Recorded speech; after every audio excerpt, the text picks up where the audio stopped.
Hello, welcome to Vandalay Guitar Repair. I am your host Sean on the workbench again, part 2 of this custom build Paul Dean guitar, a single cut. Man, this thing is gorgeous. A Sapele body. The neck is finished and it's installed. And see if you can see it. Look at that flame maple.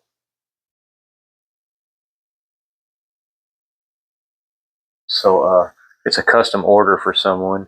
If you're interested in a Paul Dean guitar, I mean, he is a they are actually that's they're a local luthiers, build custom guitars. They have their own body styles, but they can build almost anything you want. It's just fantastic workmanship. They look beautiful. It's a fraction of the cost that you would spend if you're looking at a custom shop instrument too. So I'll get you in a good spot here. Part 1, we installed this DiMarzio and the Seymour Duncan P rail. So let's what I didn't do then, and I should have. Let's see what we got going on here.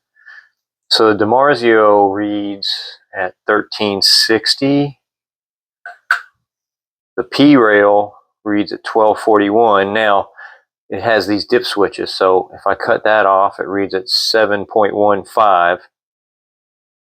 Put that back on, and we're back to 1241. If I cut this one, it reads at 542. So I think that is just this single coil like that.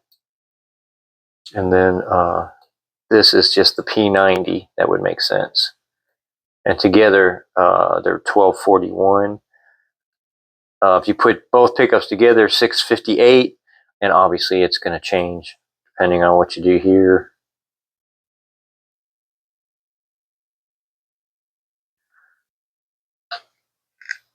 I think this pickup's gorgeous.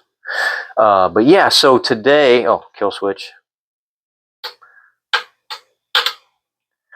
Today we're going to put this black tusk nut on and string it up and set it up. That's it. That's all it needs.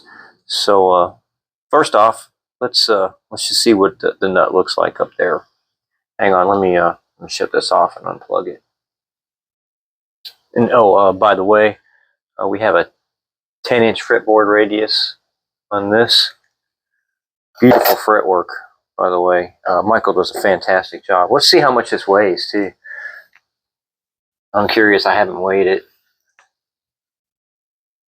See it. Let that zero out.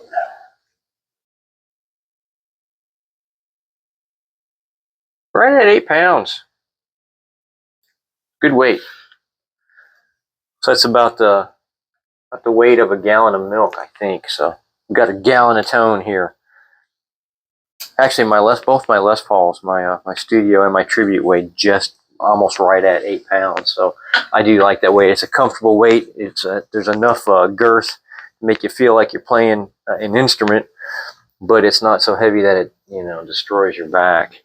So let's come on up here, and I don't know if he's going to need a string tree or not, but we're going to let him do that.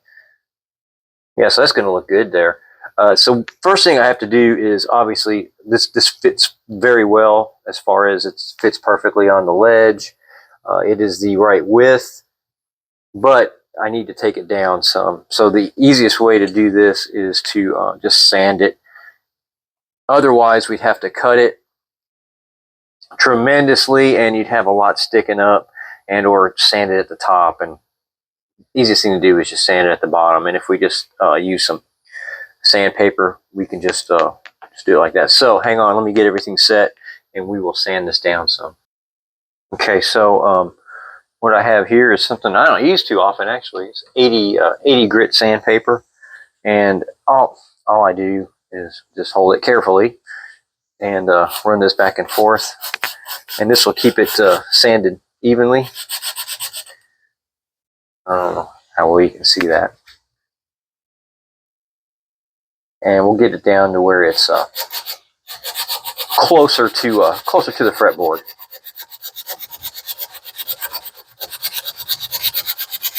But the 80 grit make pretty quick work of this. So hang on, I'll come right back to you after I'm done with this. I just have a little piece of cardboard here to keep the mess off my my mat.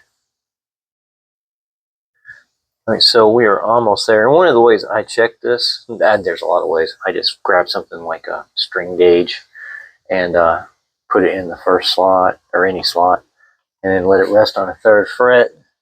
And I look to see just about how high off I am, and we're almost there.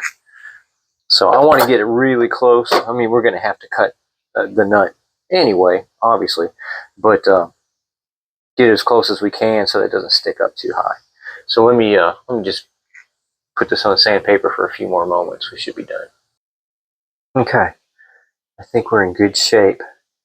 So there's a lot of different ways people affix these nuts. I use a tiny bit of Elmer's glue, so that way it's easy to change. You know, it's not going to go anywhere once the strings are on there anyway, but it makes it easy to change if it needs to. I doubt this will ever have to be changed, but sometimes if people use super glue, it can destroy part of the either part of the nut or part of the fretboard when you take it off. Same thing with wood glue. This might come off easy, but it won't come off the wood of the fretboard too easily. So I use a tiny bit of Elmer's and spread it out.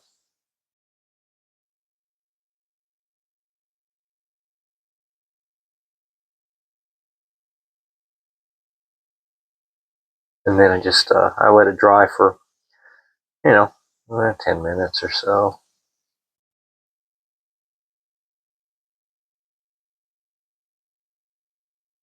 And it will hold fine. It dries clear.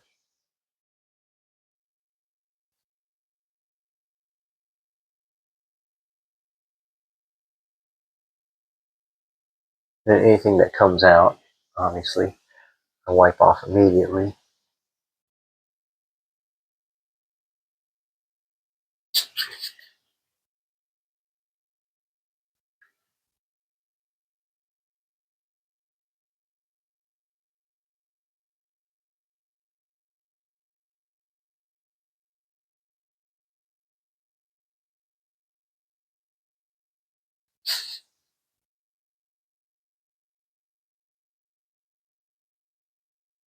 All right, I'm going to put a little piece of tape on that, and we'll let it dry.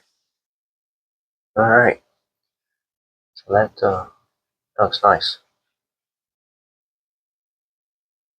Now we're going to throw some strings on it, and we'll cut the nut after we get the strings on it. So, Ernie Ball Custom 10s,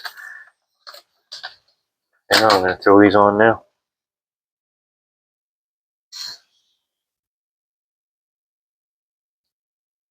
Okay, it's all strung up.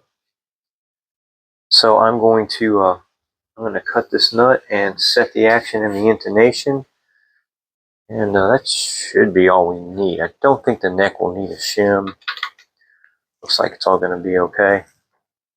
So yeah, hang tight. We'll get that done.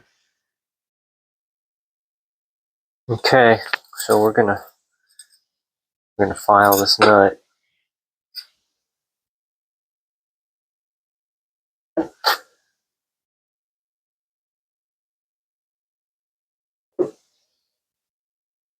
It's not too far off, so we did a pretty good job just by sizing it up.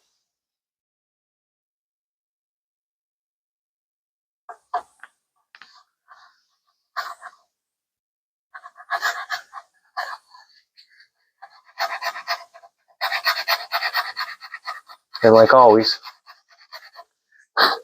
we're going to do it in increments.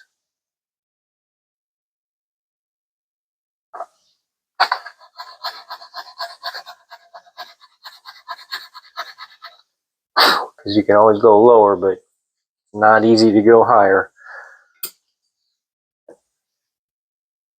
All I'm going to do is do a little,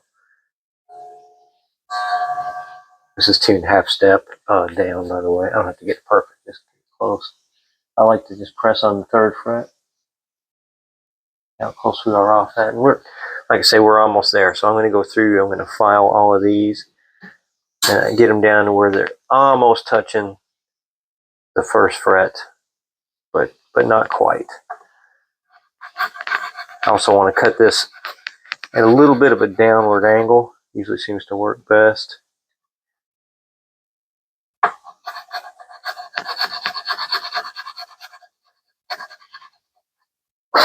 All right, let me get these filed. We'll be right back. All right, the nut is all cut. Looks good. I do believe this neck is pretty straight. Just check it.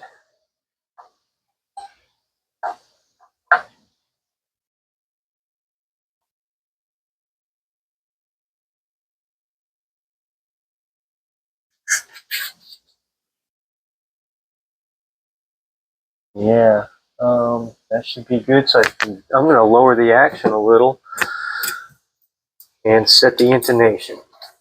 That's all it's left to do.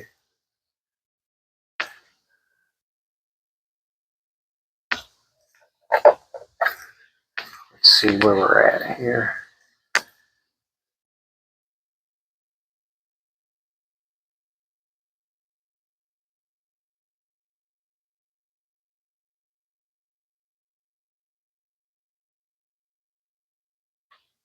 Actually, I might not lower it at all. It's all about 1.75.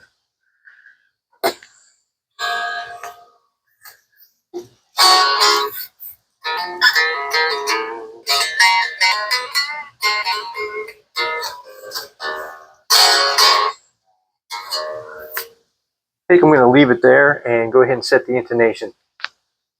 And as soon as I set the intonation, we will, I'll do a video with a playthrough. See how far off we are real quick.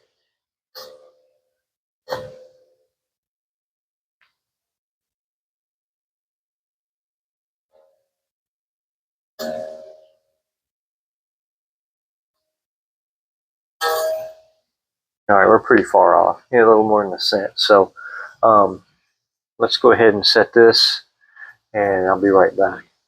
So as you can see, we're at E flat. I hope you can see. And then when I go to the 12th fret, we're about a cent and a half over. So we're sharp. So since we're sharp, we want to pull this saddle back. And that is what we're going to do. So what we'll do is we'll tighten this and pull it back. I'm going to take the tension off a little bit here.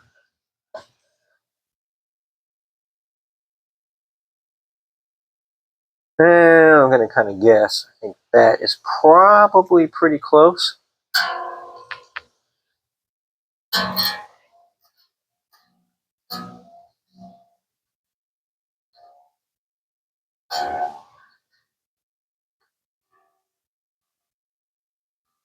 All right, E flat. See that? Harmonic. Down to 1 cent off. So we're super close. So I'll just pull it back just a little bit more. To be honest, most humans can't tell 1 cent difference. I read that most humans can't tell like up to 13 cents off. I can, but we're going to get it right on there, right? Just about perfect. Hang on one moment here. I'll go through and make sure this information is set on all of them. All right, so we're set up here. This is a gorgeous guitar. It really is. Anyway, please like, subscribe, listen to Rifle every day. Please, please, rock on. And love one another.